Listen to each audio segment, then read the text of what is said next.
Hello. We are going to wrap up this module with our discussion of fiscal policy, deficits, and debt. Um, Sorry, this box didn't format correctly, but what I'm asking you to do, of course, as you've read hopefully on Canvas, is to read section 23.1 on your own, which is largely just institutional detail.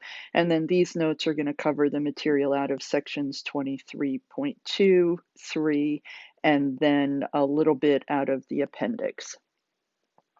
So what we're going to do in these notes is remind ourselves of the definition of fiscal policy, and I guess I should say, like our monetary policy notes, particularly the Part 2 notes, we're in a position now where we're kind of tying up loose ends. There's some stuff that we've already talked about, of course. We have defined fiscal policy in the past, but now we get to just sort of round out our discussion. So we'll remind ourselves of the definition of fiscal policy, think about, again, automatic stabilizers as well. That's something that we've talked about before. And then the impacts of fiscal policy when it's discretionary. We'll talk about the impacts of fiscal policy, on the macroeconomy in the short run and in the long run, both what we know and what more we can say, and then talk a little bit about government budget deficits and debts, and then wrap it up with, again, a discussion of lags in the implementation of policy. So you'll see a chart that looks very similar to the one that we had when we talked about monetary policy, and then talk about, to some degree, a comparison between monetary policy and fiscal policy. So again, we've seen this definition before. What is fiscal policy? It refers to the governments, and we're talking in this context about what's happening at the federal level, say in the United States, or at the central level in another country, that government's use of spending. So spending here, again, I want to emphasize, we're referring to both government expenditures. So this is subtly different. And transfer payments. So in earlier notes, I've also referred to this as outlays, but the terminology that the authors tend to gravitate towards is this use of spending. So throughout these notes, you'll see that when I'm speaking generally. So fiscal policy refers to changes in spending and tax policies where there are really two objectives. One is, in the short run, to attempt to stabilize the economy over the business cycle. So in other words, to keep actual GDP as close as possible to potential gross domestic product, or in otherwise to minimize or close the output gap. The second aspect, and so this is what's also known as counter-cyclical.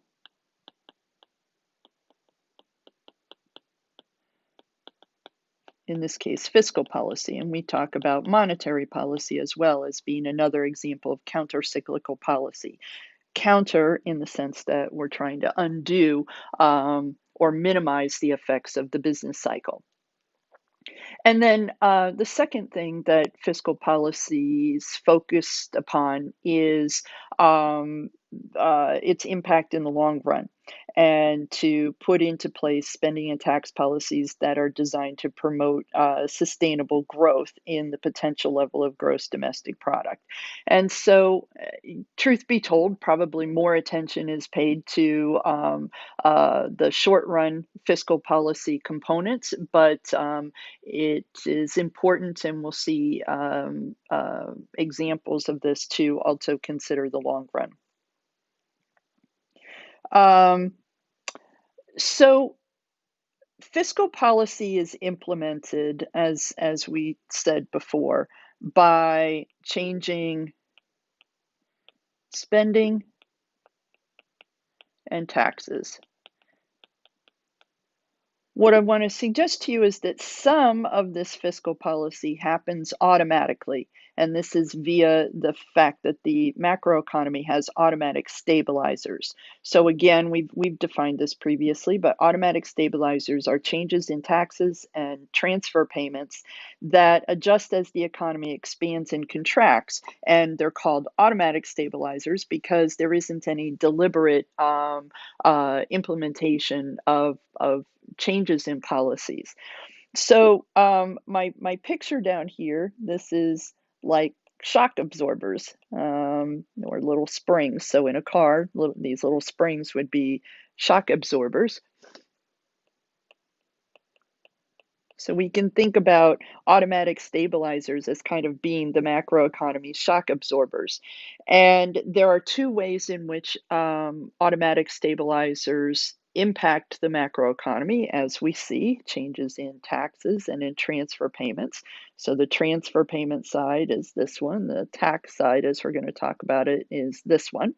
And what we mean by this is that there are government programs that provide income assistance if a person is unemployed or in poverty. So these are transfer payments that just send funds to the households. And of course, as income declines, as the economy tilts into a recession, more people are qualifying for these programs. So government spending in the form of transfer payments rises automatically. So that's what I mean here. Some money is going to go to people who need it in the macroeconomy.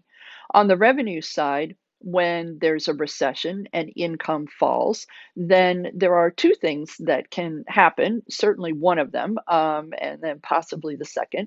So the first of these is that as income goes down, by definition, there's a lower level of income that's subject to taxation, and so people are paying less taxes. And so this little guy here with some more money in his hand is to suggest that there's a cushion on the extent to which after-tax income or disposable income falls. So if there is a drop in GDP by a dollar, say, which is a decline in income by a dollar, the existence of these automatic stabilizers are going to mean that disposable income doesn't fall by a dollar, but rather falls by less than that. And this is coming about because of the tax system being progressive.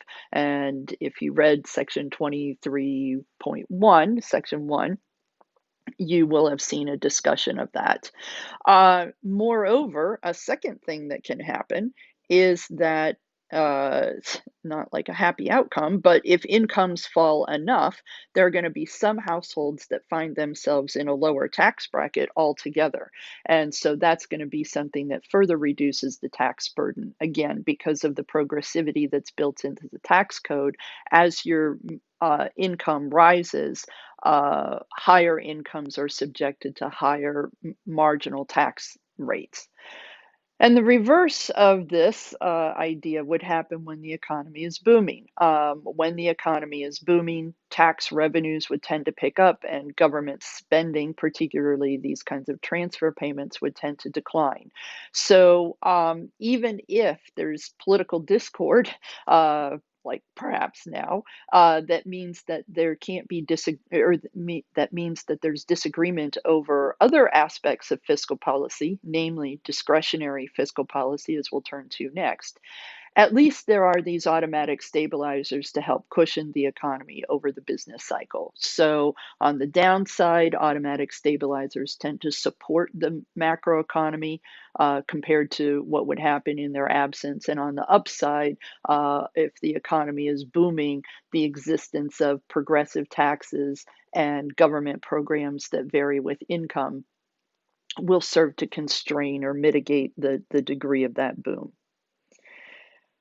When we think about what constitutes a well-designed fiscal policy, or I think at some point in the book there's a mention of optimal, I think well-designed might be better here. Fiscal policy we tend to think of as working best when it's timely, when it's targeted, and when it's temporary. So by timely, what we mean is that it's implemented quickly. So policymakers are able to act quickly, perhaps in advance of looming problems to forestall the worst of the impact on the domestic economy. Fiscal policy is thought of as being well designed when it's targeted. So, one of the things that we'll talk about at the end of these notes is the fact that fiscal policy, particularly unlike monetary policy, can be focused on particular individuals or industries or regions where income support and spending is most needed. And then finally, fiscal policy is thought to be well designed when it's temporary. So, for example, if extra spending is warranted when the economy is experiencing a recession, that should be reversed when the economy has recovered so that you don't induce, as we'll talk about later, persistent budget deficits and escalations in debt. When we think about automatic stabilizers, it ticks all the boxes. So is it timely? Yes. Maybe not in advance of downturns, but when there are, say, declines in economic activity, the reduction in taxes and the escalation in transfer payments happen automatically without the need for Congress in the U.S. or another government to act. They're targeted in the sense that, say, taxes are going to decline only for those whose income has fallen. And eligibility for income support payments is going to depend on an individual person's financial or employment status. And then finally, temporary. We just got done saying that automatic stabilizers, by their very nature, are things that vary over the business cycle. So taxes and transfer payments are going to automatically reverse course as the economy itself reverses. So again, when the economy declines, when real GDP is declining, we tend to see tax revenues declining and transfer payments rising, and then the opposite, of course, when the economy is booming. The second category of fiscal policy is discretionary fiscal policy. So, how is fiscal policy implemented? Again, it's implemented by changes in taxes and government expenditures. Some of this is discretionary, meaning that there are changes in taxes or government expenditures or indeed transfer payments that are unique to a given year. So, they change year by year. So, for example, um, currently, as I'm recording this, we're at the end of at the end of 2020, and there is a lot of concern about the expiration of a variety of programs that were put into place to try to address the problems for the macroeconomy related to the pandemic. So there are expanded unemployment benefits, an example of a transfer payment that are going to expire, the Paycheck Protection Program and other kinds of income support policies are going to expire at the end of the year. In part, uh, well, so let me save this next comment. So policy changes that are temporary are discretionary policy. This 30%, when we're looking at this schematic of how what spending is in the U.S., the 30%, roughly speaking, is these slivers plus the military. These constitute the element of discretionary spending. These other things, this is interest on the national debt. These are mandatory payments that the government has to make. And Social Security, some unemployment. So some of this is discretionary. So this is both. Discretionary and mandated. And Medicare, Medicaid, health, other kinds of social insurance programs, these are mandatory expenditures that have to happen in the macroeconomy. And so when we think about the scope of discretionary fiscal policy. It's a lot of arguing about only about a third of overall U.S. federal government spending. Discretionary spending is spending, of course, that Congress is going to appropriate annually. If the funds are not appropriated in time, then this is what gives rise to a government shutdown. So, again, at the end of 2020, Congress is nattering back and forth at each other about different types of spending programs. And I think there isn't any political will in having a government shutdown, but at the same time, there's not a whole lot of confidence, I think, on the part of many that Congress is going to fully ratify its appropriations. When we talk about fiscal policy, what we can do is revisit the things that we know and then turn to kind of some extra stuff that we can add. So what do we know? These are things that we've talked about at one point or another over the course of the semester. We know that the implementation of fiscal policy will affect the output gap. And it doesn't have to be strictly discretionary fiscal policy. Indeed, we'll see this down here in point number 2. So what did we note? We noted that if there's an increase in government expenditures or an increase in transfer payments, so I'm just going to abbreviate this with a TR. So an increase in transfer payments or a decrease in taxes, then this is going to be something that shifts the IS curve to the right.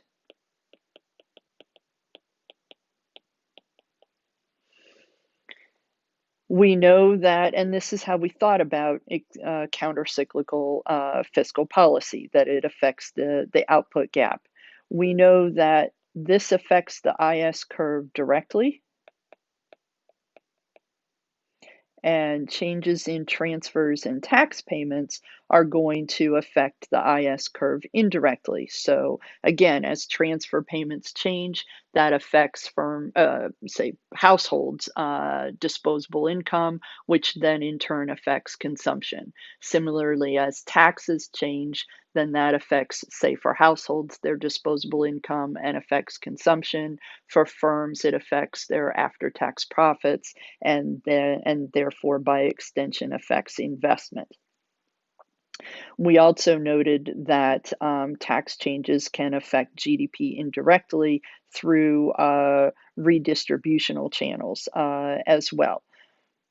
So then the third thing that we saw is that the IS curve is going to shift right according to the multiplier. And so we said that that the IS curve shifts to the right, for instance. We could right or left. That would be the change in gross domestic product. And that's going to be equal to the change in spending times the expenditure multiplier.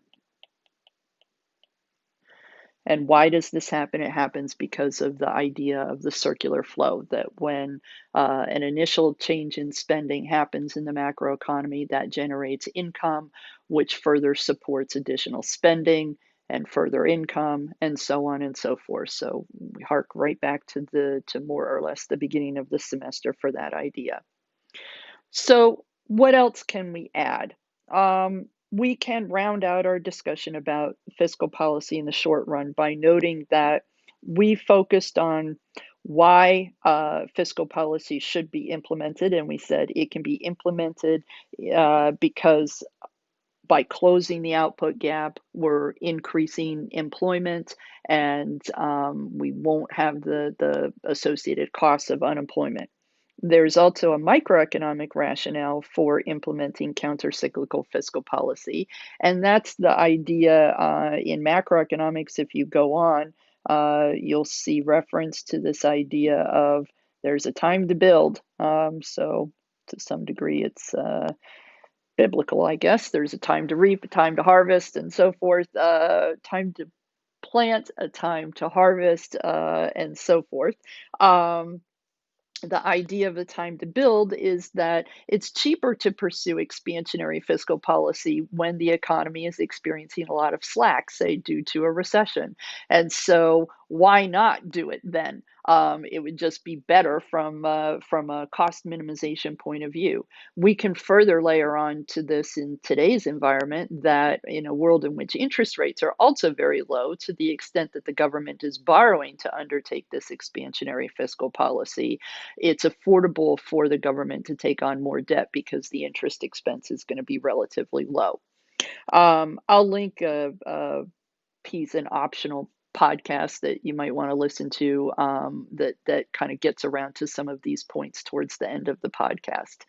Um, we talked about in chapter 13, which was the chapter dealing with consumption, um, the difference between temporary changes in income versus permanent changes in income and how that would affect consumption.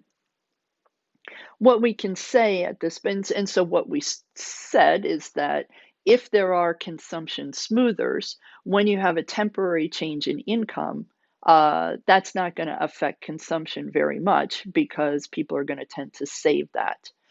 What we can do is expand this idea and say, probably quite obviously, in times of recessions, there are fewer people who are acting like consumption smoothers, and even temporary tax and spending programs can be quite consequential. So in the textbook, sort of around, let's see, page 589 in the textbook. There's a couple of discussions about data and analysis of programs that were put into place in the wake of the Great Recession.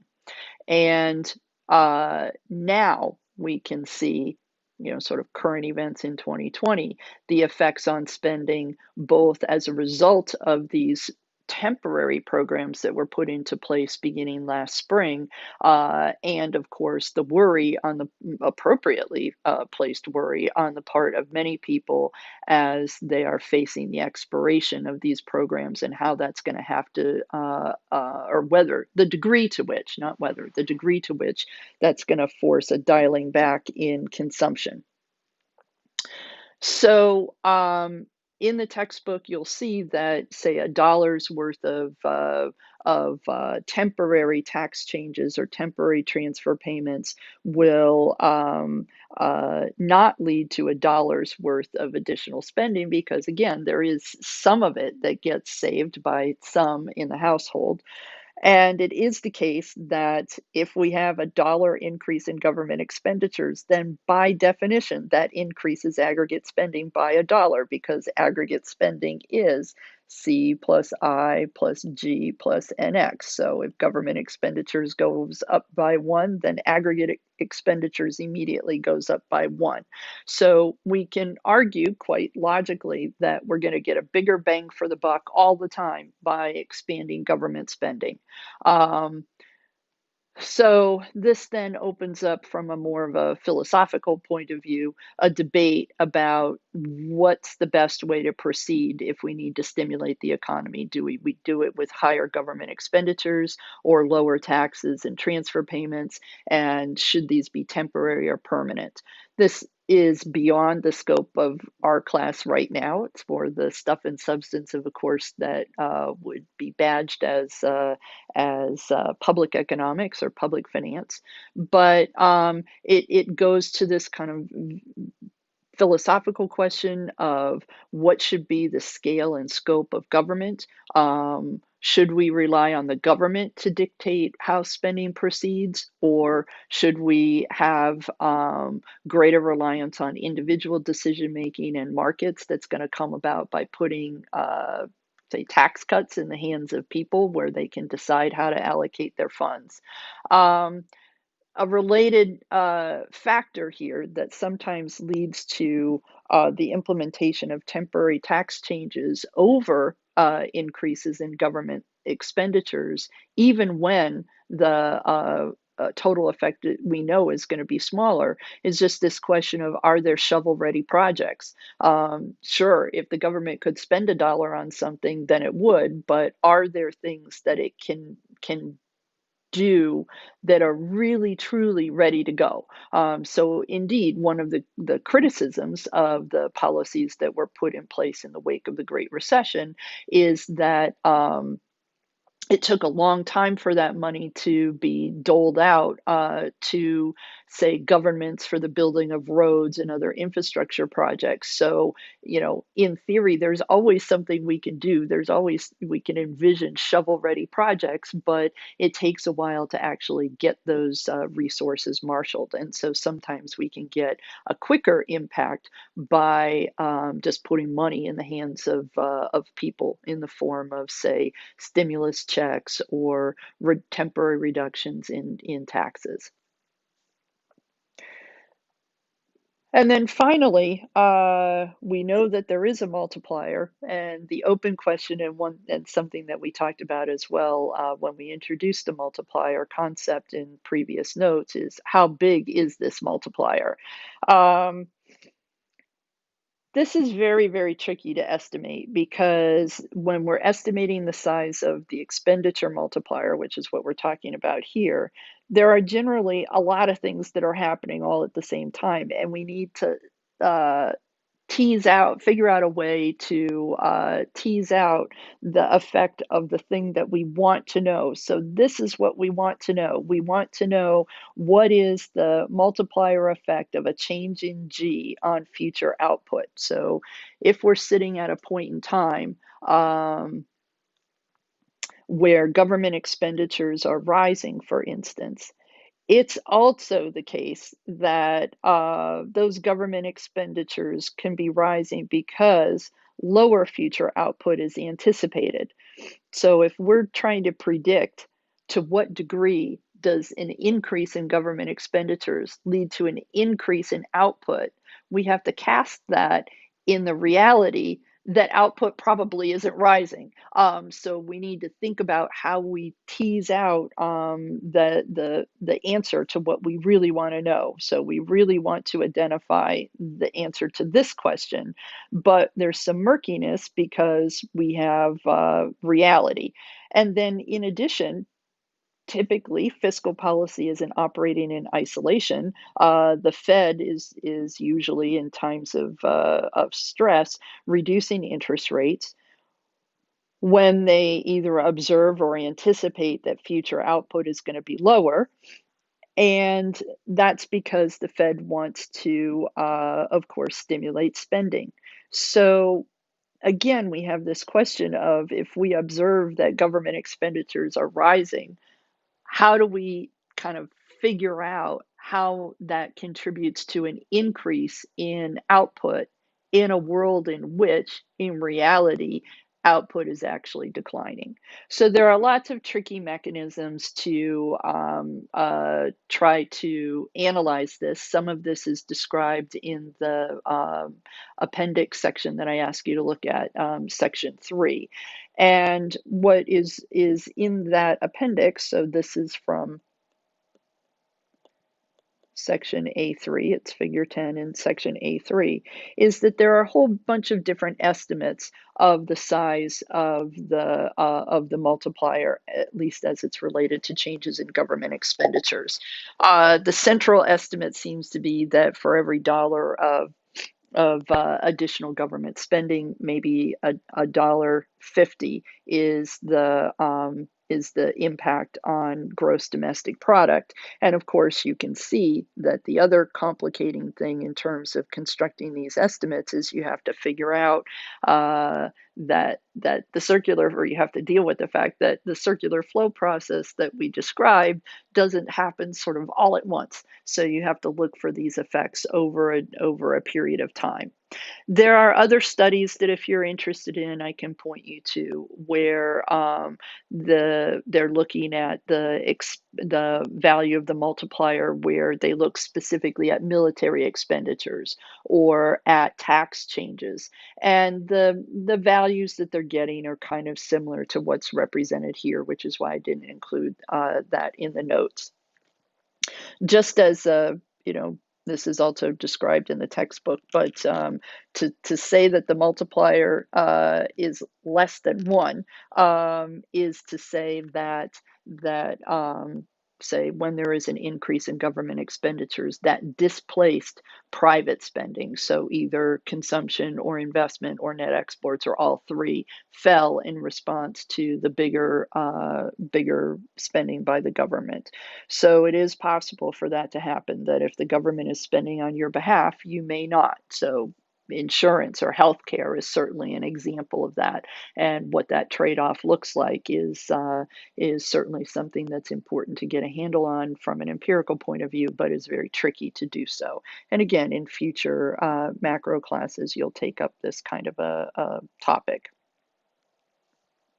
So at this point, what I'd like to do is shift to talking about the impact of fiscal policy on the macroeconomy in the long run, and remind ourselves again of what we know, and then kind of consider what else might we want to add to that. So what we know is what we saw in chapter 14. So let's see. Ugh. So chapter 14, this is the example, or this is an illustration of the loanable funds market, where we noted that the demand for loanable funds was by firms who were going to undertake investment expenditures, and the supply of loanable funds was savings by the private sector, typically households especially, and the public sector, plus net capital inflows.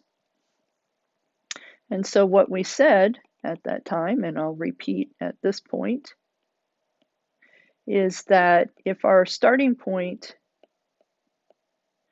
is here where I've indicated, what is the consequence of having more government spending? Well, we noted that public sector savings is the difference between the tax revenue that the government collects and government spending. So if it is the case that government spending goes up, then it's going to be the case that there is a decrease in public sector savings and therefore a decrease in overall savings.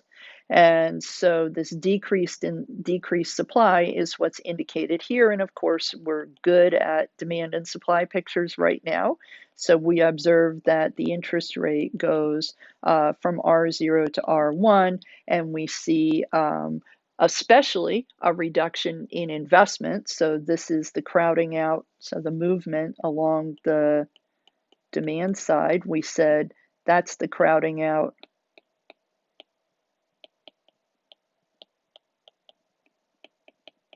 of investment, but then we also noted that we have this movement here, and this is the crowding out of consumption and possibly net exports. So those two things going down. So as we move to the new equilibrium, we see that there is a reduction, particularly in investment in this framework. Now, this is going to matter. Again, we've already seen this, because if there is a reduction in investment expenditures, this can adversely impact long-term economic growth. And the reason for that, as we said, the stock of capital that we have to produce goods and services in the future is the stock of capital that we have today, plus any investment that's undertaken today, minus the depreciation that occurs today. And we'll use this equation again in our chapter 10 notes. So in a dynamic sense, if investment is either contracting or not growing as much, then the future stock of physical capital isn't growing as much, and it's going to be the case that other things equal, that will mean that the pace of long run economic growth is not as profound. Now, again, what I want to stress here is that our focus is on the macroeconomy in the long run. Crowding out is not likely to be a problem in the short run when we have a negative output gap. So, oops, what I want to do is remind you of that with my funky picture. So recall I had this sort of a picture and I said, what is this? And it's so much better to do this in person. But this is our potentially great darned pie, right? So potential, I know it's a knee slapper, potential real GDP. We can just think of as a fixed pie right now. And we had our four friends, right? Carol, Yvonne, George, and Nadia Xavier.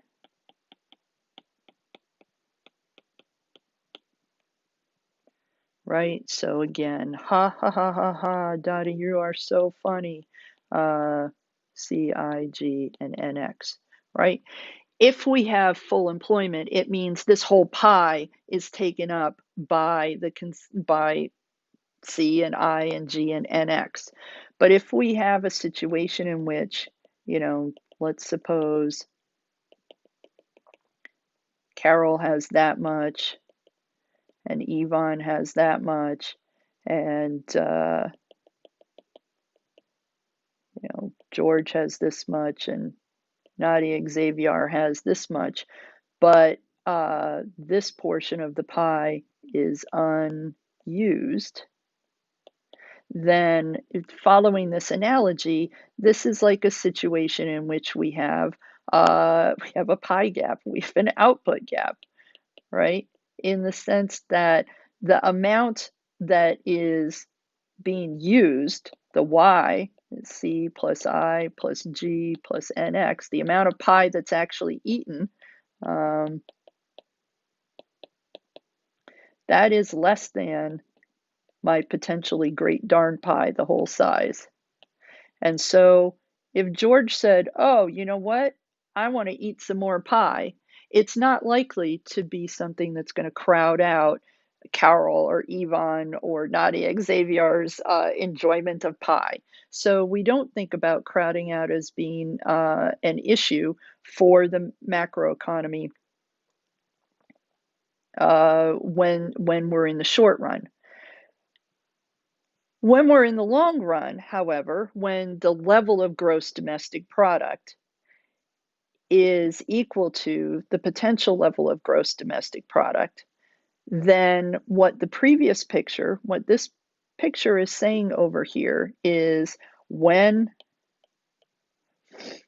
y equals the potential level, which is what we're presuming for the macroeconomy, then the increase in G, for example, crowds out investment in particular, and possibly C and NX. So what I'm asking at this point is, does that really have to be the case? And specifically, can fiscal policy instead make the pie on my potential real gross domestic product bigger? So in other words, suppose government expenditures go up, for instance, could that be something that doesn't cause everybody else's enjoyment of the pie to go down, but rather just makes the pie bigger so that crowding out is not a problem? What we are going to see in the final module is that growth in real gross domestic product per capita, so improvements in our standard of living, are going to depend upon several things: the level of human capital, the level of physical capital, as well as the level of technological progress. And I want to say as clearly as I can, human capital is econ jargon. I'm not trying to say anything that is inflammatory. When we talk about human capital, what we mean in economics is the skills and the knowledge that are embodied in a person that are developed through education, training, and practice. It means nothing more than that. It is strictly econobabble. But under what circumstances could we think about government expenditures, say, an increase in government expenditures contributing to human capital? Well, obviously, we have a couple that we could think of right off the bat. Higher spending on education, all the way from preschool and Head Start programs through to college, can be things that allow us to expand, of course, our human capital. Job training programs can be another thing.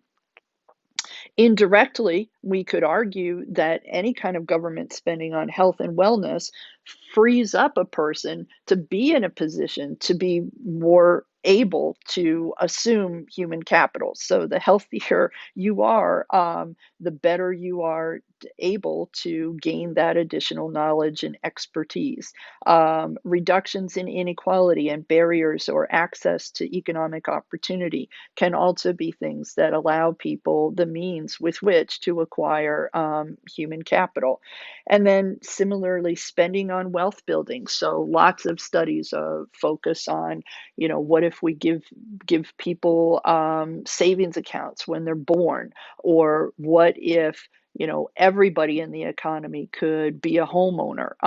How do those kinds of things translate both for a person as well as intergenerationally, in terms of not only their overall economic and standard of living, but also just in their ability to access the means through which they can expand their own human capital.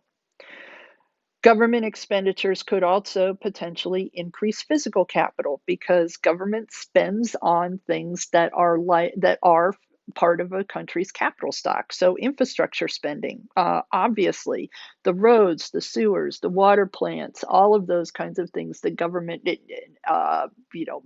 mitigation of pollution, all of these kinds of things are elements of the country's capital stock, and so can presumably be available for an expansion in the long run productive capacity of the economy. Indirectly, again, maintaining rule of law and well defined property rights provides an incentive for the private market to undertake additional investments, and maintaining an efficient regulatory framework. These are things that we talked about earlier this semester. We're going to hit on them one more time in the next module, but are all things that governments can do that play a positive role in the expansion of physical capital. And then our third important driver of long run economic growth, of course, is technological progress. And so, what kinds of things can governments spend on? They can spend on basic research and development, to the extent that that can have wide ranging applications in the economy and improvements in our standard of living.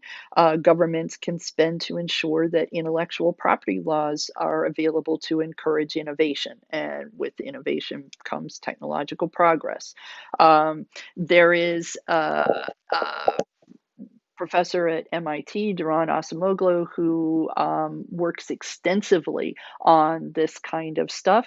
He is giving a seminar at WashU on next week, and so I will link that into Canvas, and you are certainly welcome to attend and see what he's talking about. He's talking about technological progress and labor substitution, and inequality. So tangentially related to what we're talking about right now, but an important and timely topic and something that you might find interesting.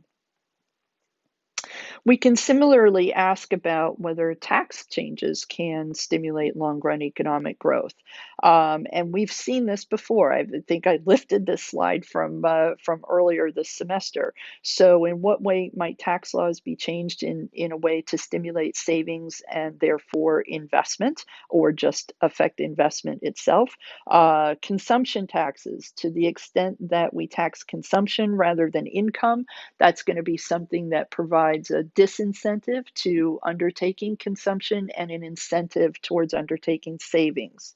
Tax preferences for savings accounts, and reductions in income tax rates, to the extent that that encourages additional saving, or perhaps additional work effort, are all things that we could think of as increasing the productive capacity of the economy in the long run. Similarly, on the demand for loanable funds side or on the investment side, reductions in the corporate income tax rate will increase after tax profitability, as will changes in capital gains and dividend tax rates, not changes, reductions. And then tax preferences for certain types of investment expenditures, say through a research and development tax credit. So R&D again is research and development, or just a general investment tax credit. So ITC is investment tax credit. Now, there are a couple of things that one can say about this. One of the things is that these are what we would think of as supply side tax policies. As I noted earlier this semester, these tend to benefit firms, obviously. Here's the firm side. And then who is it that's more likely to be saving in the economy and benefit from these kinds of incentives? They tend to be relatively more affluent individuals. So there is an equity component that goes along with these kinds of policies. Additionally, the effectiveness. I mean, it's probably true that these would work, but overall, the degree of effectiveness is hard to determine because all of these also include, or most of them include, a demand side component. So, for example, if you encourage additional investments through reductions in the corporate income tax rate, that's something that's going to affect spending today and have a short run component, perhaps in addition to this longer run change in the potential level of gross domestic product. And so there is considerable debate, we'll say, about the magnitude of the effects of these kinds of policies on increases in the potential level of gross domestic product. And then, sort of depending on your political persuasion and the priority you place on other macroeconomic concerns, the equity issues, the distributional consequences could certainly be an important consideration in your advocacy for these kinds of policies. So, suffice it to say, I guess at this point that we need more research on these sorts of questions, and certainly need to appreciate both the positive analysis as well as the normative judgments that go into advocating for this. So what I want to do is shift our attention just a little bit now away from talking about fiscal policy exclusively and towards talking about budget deficits and the government debt. So loosely speaking, what is the deficit? The deficit is the opposite, as we saw, the deficit is the negative of public sector savings.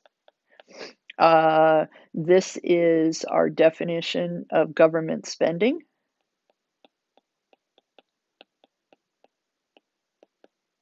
And this is taxes, of course. So what is government spending on? Spending on new final goods and services, that's the G. This is transfer payments. and this is interest on the national debt.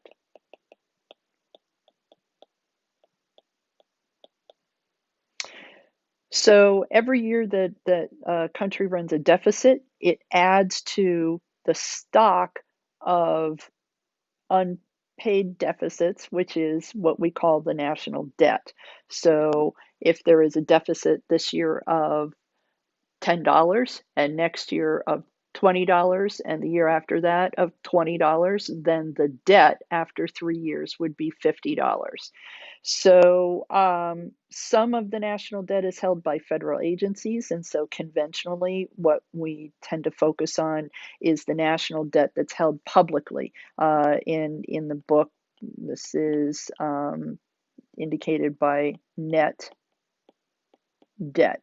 Um, In addition, because debt is expressed nominally, and we've already said it's sometimes hard to think about millions, billions, and trillions of dollars, it's conventional to consider the debt to GDP ratio in order to judge the actual burden of the debt. And then finally, again, as a reminder, because of automatic stabilizers, our budget deficit is going to rise in a recession and fall in a boom. And so the debt also is the deficit and the debt have a business cycle component to them. If you wanted sort of a hippy dippy trippy look at the size of the budget deficit, you could, or excuse me, the national debt, you could look at this debt clock. I don't know, it's kind of distressing. I don't like it. But in any event, you could take a look at that. And then I'll link in some other things for your reference into Canvas that focus on debts and deficits. For now, what I want to do is talk a little bit about this picture. So this is showing the pattern of spending and revenue that the federal government, the US federal government has done. So this is US. That has done over the last 60 years or so, approximately 60 years. We can see that there is a mismatch between, that spending and revenues are not equal. Most of the time, there is a deficit. So, of course, when spending exceeds revenue, then it's going to be the case that we have a deficit.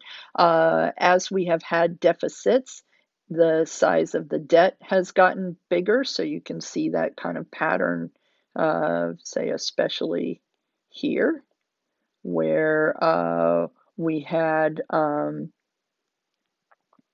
excuse me, so I'm sorry, the debt's on the next page. So you can see the behavior of the deficit more clearly when you compare the upper and lower panels here. So what can we say about this? Well, we've already seen and said business cycles are going to create deficit cycles. This is automatic, the influence of automatic stabilizers. Of course, when we've had wars, we've had a surge in spending that results in deficits. So the latter part of the 1960s, we have that going on here. Um, uh, some Middle East concerns here that have contributed to the size of the budget deficit. Um, the fact that we have had these persistent deficits that have been quite large is a relatively new phenomenon for the US. They're bigger as a percent of GDP than they have been in prior years. And we have just one instance where there was a surplus in the US in the last 60 years or so. Um, the deficit, how to interpret it if we were going to be, rather than taking a positive analysis, a normative analysis, should it be viewed as a problem? I think here we need to tease out what is it that's happening. So the deficit can be a reflection of a timing mismatch, which is to say that we borrow to pay for large and long-lived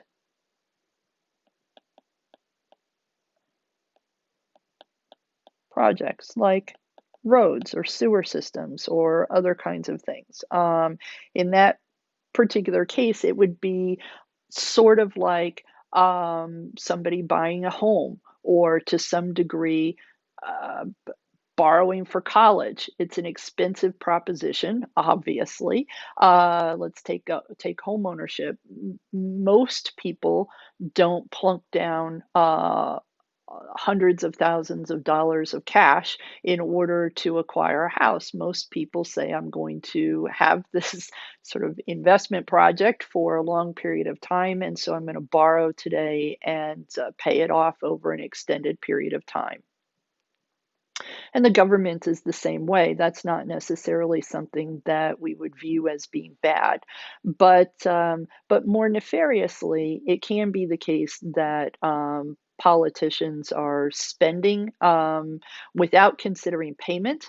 It is the case, of course, that every project sounds good until you have to think about how you're going to pay for it. Additionally, looking at just the government budget deficit doesn't tell you what the spending is on. So in the same sort of, I guess my take on this would be that not all deficits are equally bad in a pejorative sense. In the same way that we don't get anxious typically about households incurring debt to own a home, or in general, college students undertaking debt to improve their own educational attainment and future income stream. We don't view the government's deficits and debt as being problematic if what they're spending on is something that's going to enhance standards of living in the future. However, if we're borrowing today, whether it's at a personal level or at the government level, to essentially fund current consumption or to have a big party, then that's probably something that's more problematic. And so this is where, again, just looking at the size of the budget deficit or the size of the budget debt doesn't give you enough information to make these kinds of blanket statements about good and bad in terms of assessments. So this picture is showing, of course, that as we've had budget deficits that have been persistent and growing in size, the net debt as a percent of GDP has also grown in size. So it is around 70. I think this number is from 2019. It's around 78, 79% of gross domestic product in the US. So again, this is US. Um, and I guess the question with that is that good or bad? So let's think about what is projected to happen and why before we get into that particular question. So the government debt has not only gone up. So again, this is like in the kind of here's where we are now, maybe about 79%. Um, Again, I guess I should have put in here US. Uh, um, so this is also projected to grow. And again, some of the optional things that you might want to read in that I'll link into Canvas explain this in greater detail. But as a generalization, one of the things that is contributing to this projected growth is what's known as unfunded liabilities. And unfunded liabilities also along with basic demographics. So the two principal unfunded liabilities, so promises to pay without a clear way to actually pay for them, are Social Security and Medicare. And as our population in the US ages, there are going to be more and more people that are demanding resources from those programs, and fewer and fewer people that are paying into them. So these are pay as you go programs, which is to say that our income that we earn, say if you have a job, and certainly my income is going to support people who are currently retired. So perhaps your grandparents or perhaps even your parents. And similarly, I thank you very much. Your payments into the Social Security system in some number of years in the future, not too far, will pay for my retirement. Um, Now, without a clear way of acquiring funds other than that, and faced with the prospect that demographically we're going to have greater demands on these, this is what is contributing to part of what's contributing to projections for an increase in the size of the debt. In addition to that, of course, is as the debt rises, we need to pay higher interest rates on or higher interest payments on it. So for a given interest, right? So for a given interest rate, whatever that is, as there's an increase in the debt, then there is an increase in required interest payments. And so that's going to be a second thing that's contributing to the projection for the net government debt to be rising pretty dramatically as a percent of GDP. Indeed, if you go back to the textbook or earlier in these notes, you saw that interest payments are about 8% of government spending, 8% of overall government spending. It is projected that that'll double in the next decade and then continue to increase. And of course, that's something that constrains discretionary spending. And it may indeed constrain the ability of the government to respond to future crises like the Great Recession. Heaven help us, that doesn't happen again, or the COVID pandemic. Again, heaven help us, that doesn't happen again. So should we be worried?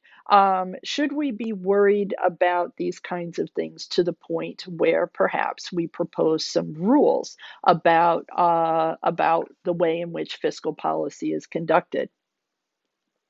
What might these rules be? Well, one rule that is sometimes suggested is that we have a balanced budget amendment. And we'll talk about that in a moment. Or another proposed rule is the deficit to GDP ratio be below some percentage, whatever that is, and the debt to GDP ratio be below some percentage.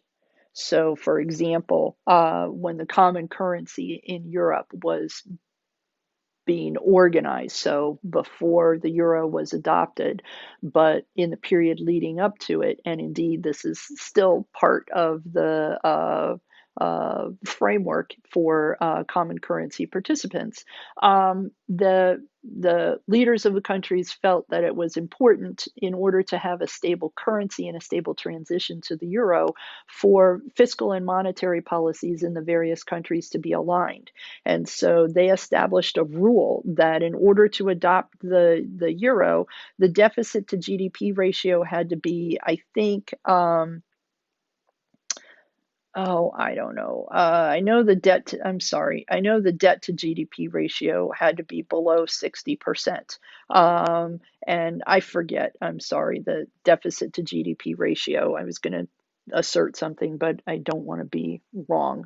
So I'll just leave it as X percent. So there are certainly examples in economic history where these kinds of rules have been proposed.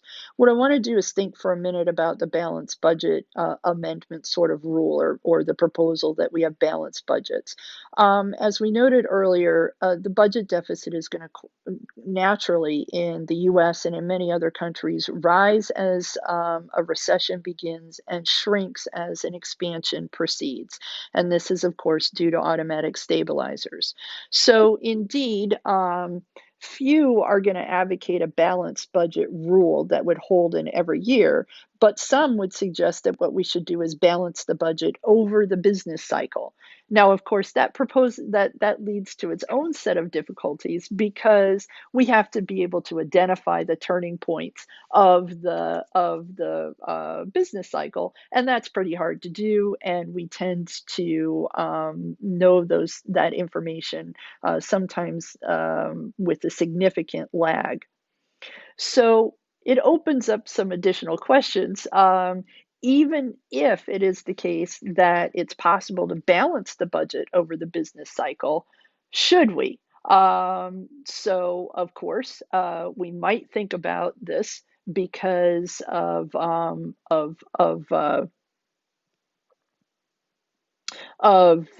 what these rules might look like. I'm sorry, I lost my train of thought there. So, should we adopt these rules? Well, obviously, the argument in favor of rules would be the idea that there's a predictability to them. So, we talked about this with the conduct of monetary policy, that people can view policymakers as being more credible. But rules are only as good as their long-term application implies. And the problem with having rules in the construct of fiscal policy is that from a political point of view, we have new politicians that are cycling into office with, in some instances, a high degree of frequency. And so it's hard for us to believe that policymakers are going to follow a rule. There's a certain time inconsistency that goes along with that as well. So I would say, on the whole, I think people would like policymakers to be, responsible, but are probably not overly confident that rules, once they're instituted, will be followed. And indeed, you can see mention of this in the textbook. So, and we'll come to this in a little bit. So, also with this question of should we adopt a rule, I think related to that is why would we adopt it? We would adopt it because we're worried. And what might we be worried about? We might be worried about the size of the national debt. So, should we be worried about the size of the national debt? And again, this is a tricky thing to sort out. Ultimately, I think it's going to be a value judgment about what constitutes too high and where the boundaries are for policy to be conducted in a credible fashion. So, on the one hand, should we be worried about the size of the net government debt? There are several reasons why we would say no, not particularly. So the first two are kind of getting at the idea that while it is the case that more of the US, if we're just going to take the perspective of the US for the moment, more of the US's national debt is held abroad than used to be the case. But it's still the case that it's it's small-ish fraction. So maybe 20 to 25, well, it's more than 20%, maybe like 25 to 28% of our total indebtedness is held abroad. The vast majority of that, of course, held in China. But so for the majority of our debt, it's essentially debt that's owed by one person in the country or one entity in the country to another. So there's an intergenerational transfer that's going to happen. And at some level, if future generations are getting the benefit of spending that's happening today and the debt that's being incurred as a result of that, then it makes sense to be paying that. Um, it can be something, though, I think, if we're going to be fair about this, that can exacerbate inequality. And so, down the road, the question would be, are there going to be higher future taxes that have to be levied in order to pay this in the accumulated debt? We'll talk about that down here in some of the later comments. But to the extent that there are, those taxes might disproportionately affect lower income individuals. It's also the case that if we think about, who's holding the debt now, tends to be relatively affluent people, the savers. How do they save? They save by acquiring, a number of different types of financial assets where government debt is but one of them. And so it is the case that it can exacerbate inequality that is attributable to the accumulation of wealth. So I think it is something to think about perhaps a little bit more critically than is done, strictly speaking, in the textbook. Um, Point number three is that if we look at the size of the national debt and we express it on a per capita basis, you're responsible for between $50,000 and $60,000 of the net government debt. And the point that the authors are trying to make in the textbook is that at the same time, you're the recipient of spending by the government of about $20,000 a year or more. So if it were the case that a decision was made to pay back the debt, and that wasn't necessarily abruptly done, but done over your lifetime, it shouldn't have a huge implication in terms of impacting your standard of living. Again, on average. So what's being glossed over, I think, in this point is, or in this particular point, is some of the distributional consequences. Again, stuff for another course. Although, if you are interested, there is a chapter on inequality in the textbook, and you could go take a look at that and mesh it with what we're talking about here. The fourth point, in terms of the no, don't worry too much, is going to the question of, is the debt sustainable? So we focus on the net debt to GDP ratio and kind of ask, what's a good level? Most would probably argue that we don't have to have the debt to GDP ratio at zero, but many would argue that having a debt to GDP ratio at 80, 90, or more than 100% is problematic. So, what I think we should point out is that the government doesn't necessarily need to repay its debt. But that the goal should probably be to keep the debt to GDP ratio stable and at a manageable level, which many people kind of think is in the 60% of GDP ratio or range, not so as high as it is right now.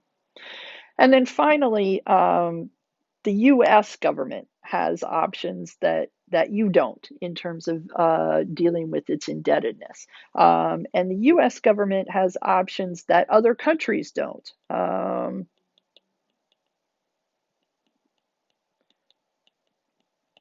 Specifically, the debt is denominated in US dollars. The US government could, in principle, pay off its debt completely by printing 16 or 17 trillion dollars. Now, for sure, that would create an inflation problem, so it's not advisable.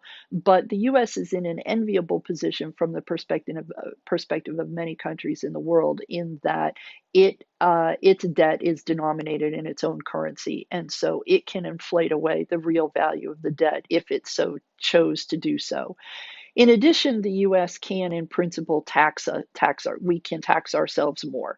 And there are certainly estimates that would suggest that if we drew in, rather than 18 to 20% of GDP as tax revenues, but maybe 22 to 23% of GDP in tax revenues, that would allow us to stabilize the debt to GDP ratio at closer to that 60% level that I referenced before.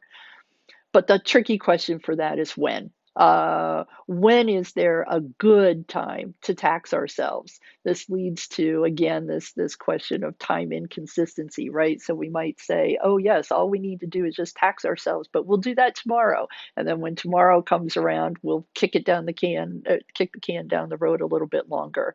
And so this does sort of then bring us kind of like a chicken and egg problem right back to, well, wait a minute, do we need to have a rule about this? Um, tricky. Now, on the other hand, so classic economist here, on the one hand, no, but on the other hand, possibly yes, we need to worry about the size of the government debt because of the possibility of crowding out. So this is, but I'm going to put a big question mark here. There is the possibility of slower economic growth if crowding out proves to be a problem. Again, we don't know. It could be the case that government is spending on things that allow the size of potential gross domestic product to grow. It can be the case that government debts, of course, will constrain our future choices. So, is it possible that we just get to a point where we can't borrow anymore? And then similarly for items 3 and 4, these are certainly possibilities. And again, the US is in perhaps an enviable position that they are possible, but probably not likely, at least with our current levels of debt.